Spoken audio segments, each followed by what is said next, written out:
मेरठ के सौरभ हत्याकांड की गूंज पूरे देश में सुनाई दे रही है। 28 साल की मुस्कान रस्तोगी ने अपने बॉयफ्रेंड साहिल शुक्ला के साथ मिलकर 3 मार्च को अपने पति सौरभ राजपूत की हत्या कर दी। मुस्कान और साहिल ने सौरभ के कई टुकड़े किए और उसके शव को एक प्लास्टिक के ड्रम में सीमेंट के घोल से सील कर दिया। यह वही सौरभ थे जो मुस्कान को दिलो जान से चाहते थे, जिन्होंने मुस्कान से लव मैरिज करने की खातिर अपने परिवार से भी बगावत की, करोड़ों की संपत्ति का भी मोह छोड़ दिया और मुस्कान की खुशी की खातिर माँ बाप से अलग दूसरे घर में भी रहने लगे। एक अच्छी जिंदगी की तलाश में 2 साल पहले सौरभ लंदन की एक बेकरी में काम करने चले गए। 2 साल बाद फरवरी में वे भारत लौटे थे और 3 मार्च से गायब हो गए। 3 मार्च को सौरभ अपनी मां के हाथ का बना खाना लेकर गए थे, उसके बाद ही उनकी हत्या हो गई। पिछले कई दिनों से मुस्कान और उसका प्रेमी साहिल मेरठ जिला जेल में बंद है। इस बीच एक बड़ी जानकारी सामने आई है। जेल में बंद मुस्कान के बारे में यह जानकारी निकल कर आई है कि वह गर्भवती है। मीडिया रिपोर्ट्स के मुताबिक आज मुस्कान का प्रेगनेंसी टेस्ट हो सकता है। मीडिया रिपोर्ट्स में कहा जा रहा है कि साहिल ने भी जेल प्रशासन से मुस्कान का प्रेगनेंसी टेस्ट कराने को कहा है। संभवतः साहिल जानता है कि मुस्कान मां बनने वाली है। बताया जा रहा है कि जो मुस्कान है उसका प्रेगनेंसी टेस्ट हुआ है या कराया जाएगा। देखिए, अभी केवल स्वास्थ्य परीक्षण जो प्रारंभ में जैसे ही बंदी आता है कारागार में होता है वो हुआ है।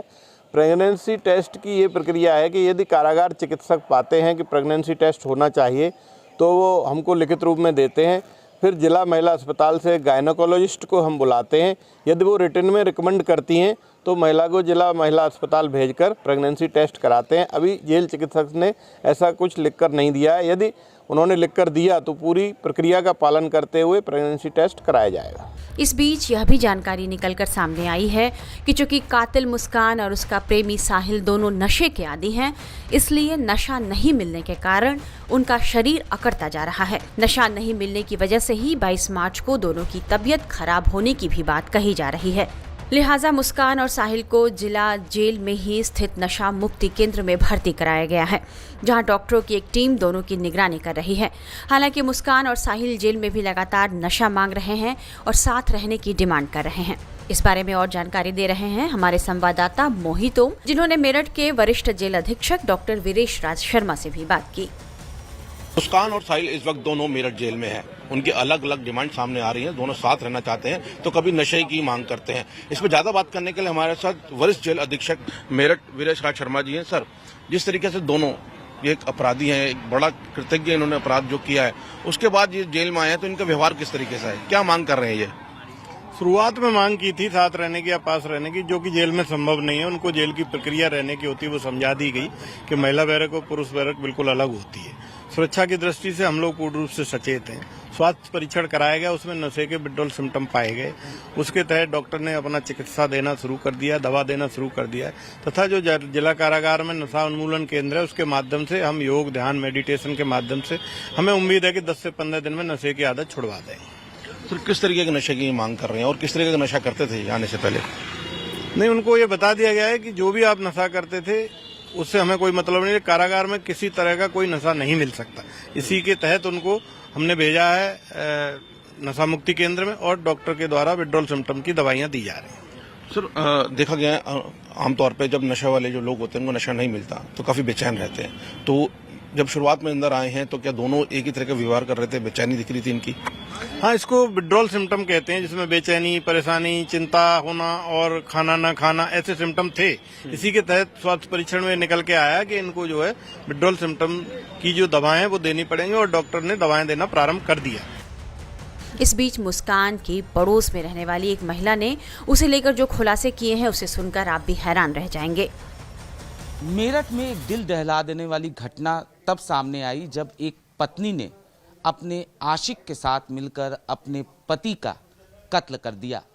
कत्ल की वारदात को अंजाम देने के बाद बॉडी को टुकड़ों में पानी के ड्रम में छिपाया और उसके बाद अपने आशिक के साथ वो घूमने चली गई।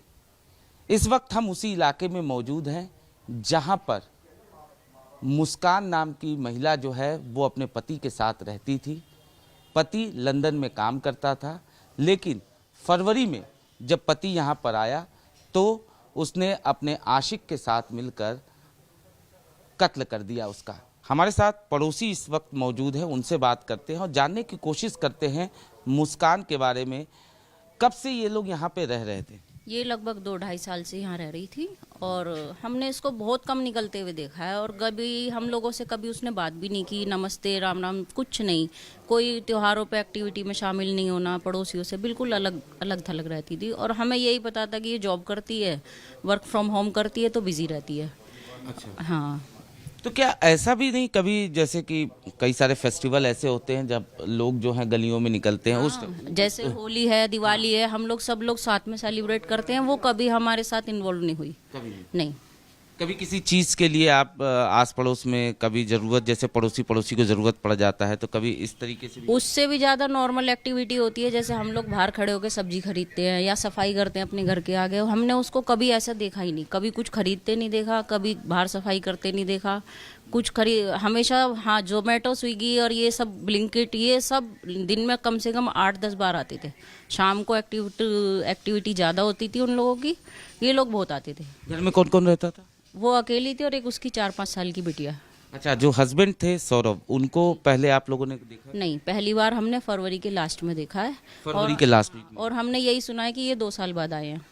अच्छा। हाँ, इन 2 साल में हमने कभी नहीं देखा। तो ऑब्वियसली ये मकान जो है वो हस्बैंड ने ही दिलाया रहा होगा किराए किराए पे। हाँ, वो दिला के गए थे और हमने ये भी सुना है कि वो मकान मालिक से बात भी करते थे कि हाँ भाई किराया वगैरह मैं दे दूंगा। पहले ये ऊपर की बिल्डिंग में रहती थी, बाद में ये नीचे शिफ्ट हुई, तो हस्बैंड ने बात की है अंकल आंटी से। अच्छा। तो संपर्क में रहते थे वो। अंकल आंटी कहाँ रहते हैं? वो जिस मकान में वो है उसी के बराबर में मकान मालिक है। अच्छा। और ये जो साहिल है, इसको कभी आप लोगों ने देखा, नोटिस किया हो? बहुत बार देखा है। वो शाम के समय आता था टिफ़िन लेने, हमें ये पता था कि ये इसका भाई है और ये यहाँ खाना लेने आता है। जबकि हमें थोड़ा अजीब भी लगा क्योंकि वो यहीं पास में ही रहता है और उसके घर में लेडीज़ भी हैं, तो हमें ये चीज़ अजीब तो लगती थी कि ये खाना ही लेने यहाँ क्यों आता है। लेकिन बाहर की बाहर चला जाता था। हमने अंदर आते हुए पहले नहीं देखा था, पर 1-2 महीने से उसकी एक्टिविटी ये थी कि वो अंदर भी आता था और दिन में कई बार आता था। तो साहिल को आप लोगों ने कब से यहाँ पे नोटिस किया, कब से आप लोगों ने देखना शुरू किया? मुझे तो लगभग 1-1.25 साल से पता है वो आता जाता था। एक्चुअली मैं रात को खाना खा के वॉकिंग करती हूँ ना, तो मैंने उसको रात को आते हुए देखा है। लेकिन सामान लेते थे, कुछ एक्सचेंज करते थे और चला जाता था। नशे की बात सामने आई है कि नशा साहिल जो है उसके पर इल्ज़ाम यह है कि वो खुद करता था और उसने मुस्कान को भी आदत दिला दी थी।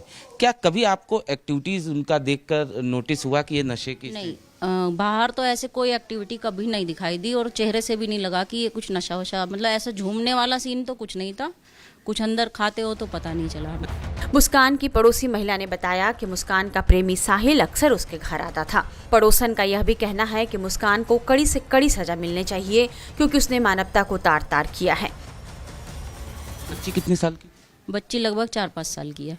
4-5 साल की बच्ची है, तो बच्ची को कभी टहलाने बाहर कभी नहीं? कभी नहीं, कभी नहीं। वो लड़की किसी के साथ इन्वॉल्व भी नहीं हुई, ना उसकी मम्मी ना वो। आप लोगों को कब पता चला इस वारदात के बारे में? कल 5:30 बजे जब कुछ लोग आए इकट्ठे होके और साथ में पुलिस भी थी, तो उन्होंने गेट खुलवाया, तब हमें लगा कि कुछ बात है। सौरभ का भाई भी ढूंढ रहा था अपने भाई को, वो कभी आया यहाँ? उसके भाई को भी हमने कल ही पहली बार देखा, हमने उससे पहले नहीं देखा। हालांकि वो बोल रहे हैं कि आए थे, लेकिन हमें नहीं पता। हाँ, तो आप लोग निश्चित तौर पर जिस तरीके से ये घटना हुई, एक ड्रम में बॉडी को छिपाया गया टुकड़ों में, वो ड्रम भी देखा होगा आप लोगों ने? किस तरह हाँ, वो पीछे वाली गली से लेके गए हैं। एक्चुअली पहले प्लान था कि इधर से लेके जाएंगे, तो भीड़ बहुत थी इसलिए पुलिस वाले पीछे की गली से किस लेके। टाइप का ड्रम था वो? प्लास्टिक के बड़े बड़े ड्रम नहीं होते जैसे पानी भरने के लिए होते हैं, उस जो टाइप। घरों में लोग इस्तेमाल करते हाँ हाँ हाँ, उस टाइप का ब्लू कलर का देखा था हमने, वो ड्रम था। और हमने उस ड्रम को आते हुए भी नहीं देखा है कि कब मेरे को वो लाई है क्या है। बहुत मतलब इतनी हैं। एक्टिविटीज। क्या पानी की यहाँ पे समस्या अक्सर होती है कि इससे ड्रम लोग रखते हैं? ऐसे वाटर के लिए मतलब स्टोरेज का कोई ज़रूरत नहीं पड़ती, आता है पानी। तो क्या लगता है, क्या ये इस मकसद से ही इस ड्रम को बुलाया गया हो? हाँ, ये हमें ऐसा लगता है बाद में ही लाया गया है। बाद में? हाँ हाँ, तो अभी आप लोग क्या चाहती हैं? क्या उसको कड़ी से कड़ी सजा मिले। उसने विश्वासघात किया है। प्रेम एक पवित्र चीज़ है और उसने तो उसका मजाक बना के रख दिया है। वो इंसान कितना प्यार करता था इसको, कम से कम वफादार तो रहती। और कुछ भी नहीं था तो आराम से बैठ के मसले सुलझाए जा सकते थे, इतना बड़ा कदम उठाने की ज़रूरत नहीं थी। और ये तो मानवता को तार तार किया गया है। तो ये पड़ोसी थी जिनका साफ तौर पे ये कहना है कि जो एक्टिविटीज़ थी मुस्कान की वो नॉर्मल नहीं थी, वो लोगों से घुलती मिलती नहीं थी, अकेला रहना ही पसंद करती थी और साहिल अक्सर यहाँ पर आया करता था। इस बीच यह जानकारी भी आई है कि मुस्कान के परिवार वालों ने उसका केस लड़ने से मना कर दिया है। इसके बाद मुस्कान ने कोर्ट से गुहार लगाई है और उसने कोर्ट से कहा है कि उसके परिवार में कोई नहीं है, इसलिए उसे सरकारी वकील दिया जाए। देखना होगा कि अब इस मामले में क्या नया मोड़ आता है।